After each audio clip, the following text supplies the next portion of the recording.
మిత్రులారా, ఇప్పుడే నాగేశ్వర గారు చెప్పినట్టుగా ఈ రోడ్డు పక్కనే మన గ్రీన్ఫీల్డ్ హైవే నడుస్తూ ఉంది. గత 2 సంవత్సరాల నుంచి చూస్తూ ఉన్నాం. పెద్ద ఎత్తున టిప్పర్లతోని మట్టి దోలడం వల్ల రోడ్డు పూర్తిగా ధ్వంసమైంది. మనం అనేసార్లు చెప్తా ఉన్నాం, ఈ రోడ్డులో ప్రయాణం చేయడానికి చాలా ఇబ్బందికరంగా ఉంది.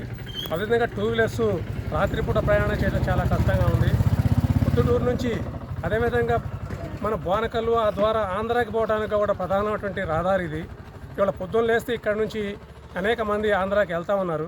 అయినప్పటికీ ఈ దారి సక్రంగా లేనందున అనేక ప్రమాదాలు జరుగుతూ ఉన్నాయి.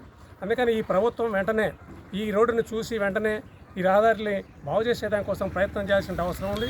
ఈ ప్రభుత్వం ఎవరడిగినా ఏం చెప్పినా బడ్జెట్ లేదని చెప్తా ఉంది తప్ప, బడ్జెట్ లేకపోతే ముందు ప్రమాదాలు జరిగిన తర్వాత అనుకుంటే వచ్చేదేం లేదు.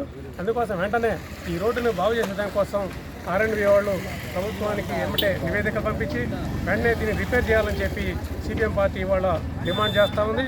ఇవాళ గత కొద్ది రోజుల్లో దీన్ని రిపేర్ కనుక చేయకపోతే ఇవాళ భవిష్యత్తులో పెద్ద ఎత్తున ధర్నాలు చేసి ప్రభుత్వాన్ని సమీప చేసే దానికోసం ప్రయత్నం చేస్తామని కూడా హెచ్చరిస్తూ ఈ సందర్భంగా తెలియజేస్తా ఉన్నాం.